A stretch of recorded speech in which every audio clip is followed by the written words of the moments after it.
विकसित भारत संकल्प यात्रा पहुंचा राजपुर। लोगों को दी गई केंद्र सरकार की योजनाओं की जानकारी।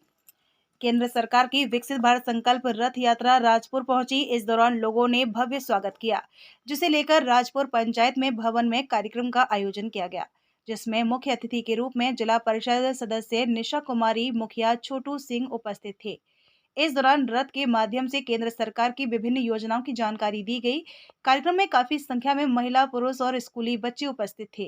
जिला परिषद सदस्य निशा कुमारी ने बताया कि संकल्प यात्रा, जिसका उद्घोष प्रधानमंत्री नरेंद्र मोदी ने बिरसा मुंडा की धरती झारखंड से की है। इस विकसित भारत संकल्प यात्रा का एक सबसे बड़ा उद्देश्य है, हमारा भारत 1947 को आज़ाद हुआ और 2047 तक हमारी आज़ादी का 100 साल पूरा होता है, तो उसे भारत को विश्व के शिखर पर विकसित भारत के नाम से जाना जाए।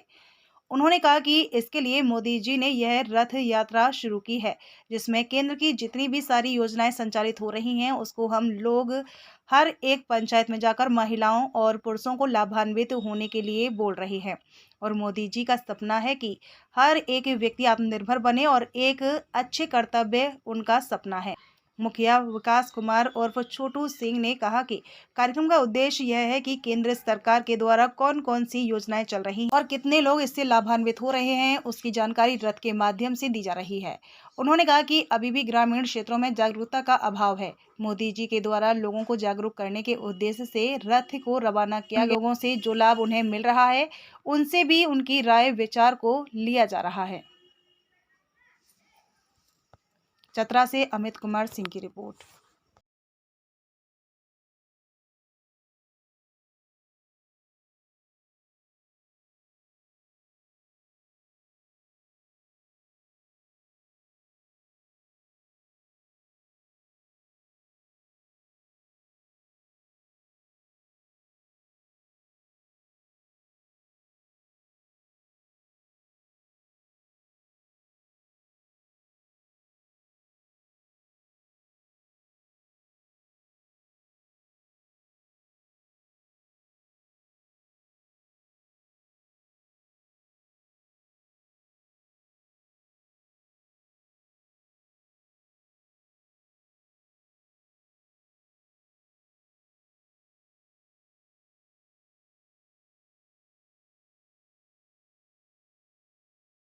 इस कार्यक्रम के माध्यम से ग्रामीण क्षेत्रों में निवास करने वाले निवासियों को यह बताया जा रहा है कि केंद्र सरकार के द्वारा कौन सी जन कल्याणकारी योजनाएं चल रही हैं और उससे क्या लाभ हो रहा है, और जो लाभ लिए हैं उनसे भी उनके राय विचार को लिया जा रहा है। इस कार्यक्रम में जैसे मुख्य रूप से अगर बताया, केंद्र सरकार के द्वारा जो योजनाएँ चल रही हैं, जैसे मनरेगा जो अकुशल श्रमिकों को रोजगार मुहैया कराती है, आयुष्मान भारत वैसे परिवार जो गरीब परिवार से बिलोंग कर इलाज के लिए असमर्थ रहते थे, आज आयुष्मान भारत के माध्यम से आप 5 लाख तक का फ्री इलाज करा सकते हैं। जैसे आज जो अनाज मिलता है प्रत्येक परिवार को, तो अनाज मिलता है 1 रुपये प्रति किलो, वो केंद्र सरकार के द्वारा अनाज का वितरण अनाज का दिया जाता है। इसको आप लें, पूरे पारदर्शी तरीके से आपका जो होता है वो लें।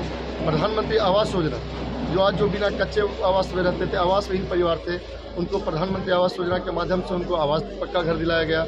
एक सरकार का भी महत्वाकांक्षी योजना हर घर नल जल योजना चल रहा है। लोग को स्वच्छ पेयजल मुहैया कराने के लिए केंद्र सरकार के द्वारा हर घर को नल से जल दिया जा रहा है। उसके बाद प्रधानमंत्री के द्वारा जो केंद्र सरकार के द्वारा बीमा का योजना चलाया जा रहा है, जो बीमा पहले आप बहुत मोटी रकम देकर लेते थे, आज ऐसा है कि आप बहुत कम पैसे में सालाना 30 रुपये के प्रीमियम में और 430 रुपये के प्रीमियम में आप 2 लाख का अपना बीमा ले सकते हैं, उसकी जानकारी दी जा रही है। बहुत सारे ऐसे स्कीम है, जैसे आपको छात्रवृत्ति की योजना है, दीनदयाल उपाध्याय कौशल विकास योजना, जिससे निर्धन परिवार के पढ़े लिखे बच्चे आप ट्रेनिंग ले सकते हैं और बाहर जाकर आप एक अच्छा पैकेज मिलेगा, रोज़गार से जुड़ सकते हैं। उसके बाद आपको एक चल रहा है सूक्ष्म खाद्य उद्योग योजना, जिससे जो आप अपने गांव में रहकर लघु उद्योग से जुड़ना चाहते हैं, उस स्कीम से जुड़े और उसका लाभ लें। पीएम किसान सम्मान निधि योजना, वैसे किसान के परिवार जो आर्थिक रूप से कमज़ोर थे और छोटे खेत थे, उनको 2000 रुपये का हर 4 माह पे आता है, सालाना 6000, उससे उनको बहुत मदद मिलती है, उसकी जानकारी दी जा रही है।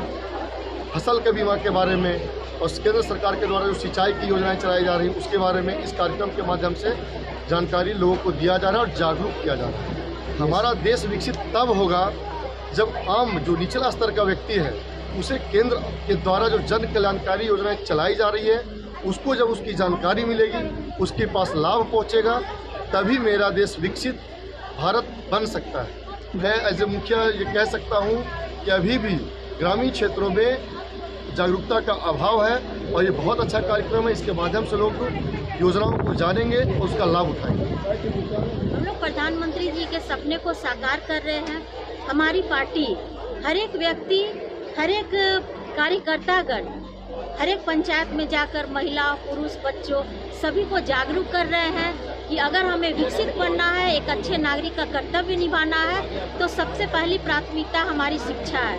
अगर हम सब शिक्षित होंगे तभी हम हर एक चीज़ों के बारे में जानकारी ले पाएंगे, योजनाओं के बारे में जान पाएंगे और तभी हम लाभान्वित होंगे। पंडित दीनदयाल उपाध्याय कौशल ग्रामीण योजना ये संचालित की गई है केंद्र के द्वारा, जिसमें बहुत सारे हमारे बच्चे और बच्चियां इसमें बहुत सारी योजनाओं का लाभ उठाती हैं। इन्हें सिलाई सिखाना, कंप्यूटर, इलेक्ट्रॉनिक, बिजली के सामान को सिखाना, बहुत सारी ऐसी चीज़ें हैं जिसकी जानकारी उन्हें मिलती है और वो उसका लाभ उठाते हैं। और इसमें ये सबसे बड़ा उद्देश्य है कि जहां इस कौशल विकास का प्रशिक्षण दिया जाता है, वहीं से बच्चियों को रोजगार के लिए आगे बढ़ाया जाता है और बच्चियां रोजगार भी कर रही हैं और वो आत्मनिर्भर बन रही हैं। ये उनका सपना है कि आने वाला समय हमारा देश सबसे आगे रहे और विकसित कहलाए।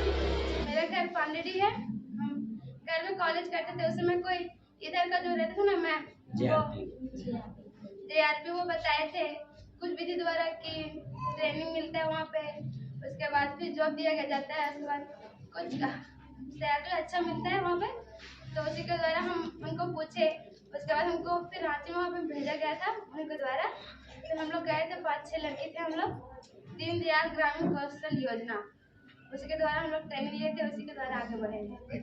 ये चीज़ बताइए कि क्या चीज़ का आप हुनर लिए थे और कितना सैलरी आपको मिलता है? लॉजिस्टिक, वहाँ पे उस पे पैकिंग वेयर हाउस में काम होता है, मॉल में।